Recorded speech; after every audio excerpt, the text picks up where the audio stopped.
Hello, we're continuing chapter 18 in Where the Mountain Meets the Moon by Grace Lynn. And she should be coming tonight, the buffalo boy said, and his smile was bright and broad. Oh, can I meet her?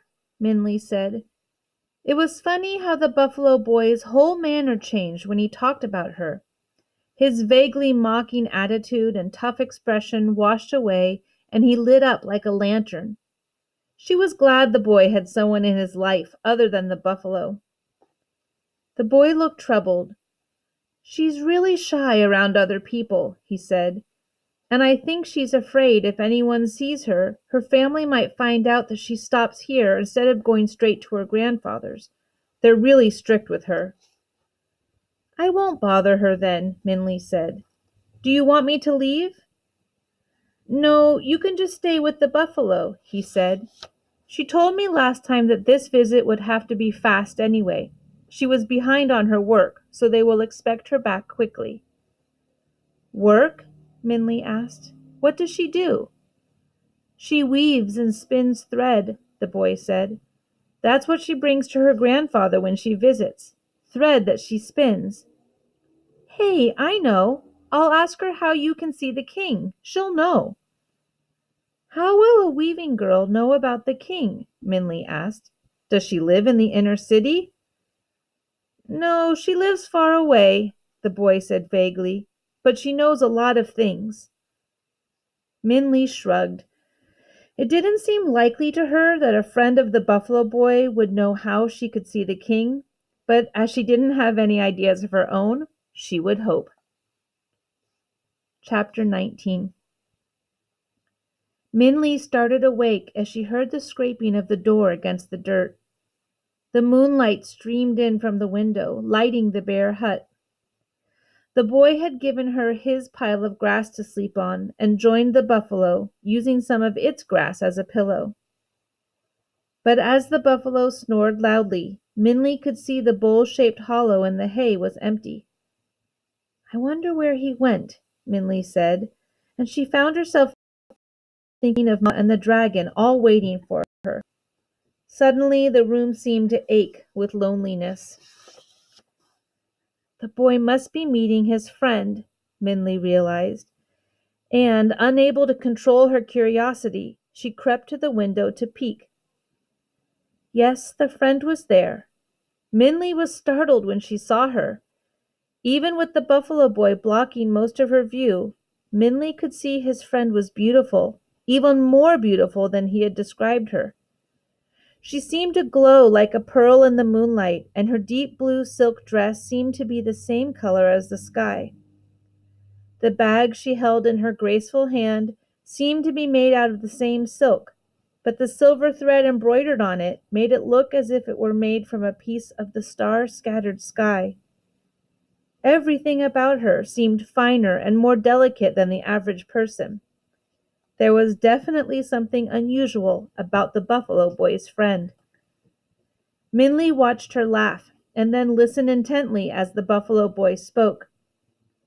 He gestured to the house, and Minley ducked down just out of sight as the friend glanced toward her. He must be asking her about how I can see the king, Minley thought. As soon as she dared, Minley peeked out again the window. The buffalo boy's friend had her eyes closed toward the sky, as if listening to the wind. Then she looked at the buffalo boy and spoke. He nodded, and the girl smiled at what Minley imagined was the buffalo boy's enthusiastic thanks. Minley sat down on the wooden stool. She knows a lot of things, the buffalo boy had said about his friend. After seeing her, Minley was ready to believe it. But who is she? Minley asked aloud. And just then the buffalo boy came back inside. Oh, you're awake, he said when he saw Minley. As much as he tried, he couldn't hide the leftover smiles and laughter from his visit. His eyes sparkled as he sprawled himself out on the bed of grass. I talked to my friend. She said that the king might be at the market of Green Abundance tomorrow morning, but you are going to have to find him yourself. Really? Minley said. How does she know? The boy shrugged. You didn't ask? Minley asked. Don't you think it's mysterious that you only see her once in a while? And you never visit her, she only visits you? And that she knows things like where the king might be tomorrow? Who is she really? She's my friend, the boy said simply. That's who she is, and that's enough for me. As Minley looked at the buffalo boy, aglow with happiness against his poor surroundings, she saw it was enough for him. More than enough, as the smile that kept curling up on his face told her. Minley's questions fell from her as she realized there was nothing else to say. Chapter 20. Ma and Ba walked quietly through the forest. Their steps made a rhythm to the music of forest noises. Ba's arms ached from carrying the goldfish bowl, but he said nothing. I can carry the goldfish if you are tired, Ma said. Ba opened his mouth to protest when he heard, Let her, old man. It's her way of saying she's not angry anymore. Ba closed his mouth and looked at the fishbowl and then at Ma. She stood, waiting, clearly ignorant of the fish's words. He handed the bowl to Ma. If it gets heavy, I can take it back, he said. We can take turns, Ma said, nodding. Ma was carrying the fishbowl when the night fell and they came back home to the village. The neighbors saw their return and all crowded around as if they were selling good luck. Did you find Min Lee? They asked. Where is she? Where did you get a goldfish?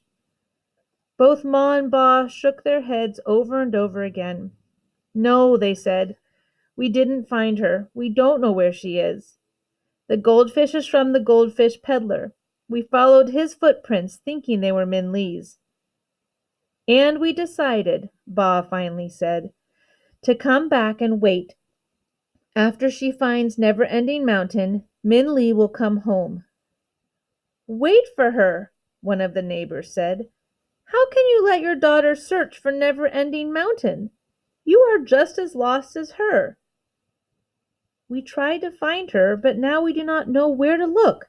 So we will wait, Ba said, and then glanced at Ma, who, though her lips tightened at the neighbor's words, did not disagree.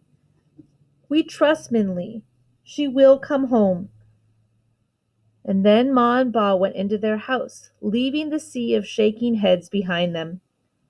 Ma placed the goldfish bowl on the table and quietly began making dinner. A soft breeze seemed to blow in the moonlight, spilling it over the open window and lighting the bowl like a lantern.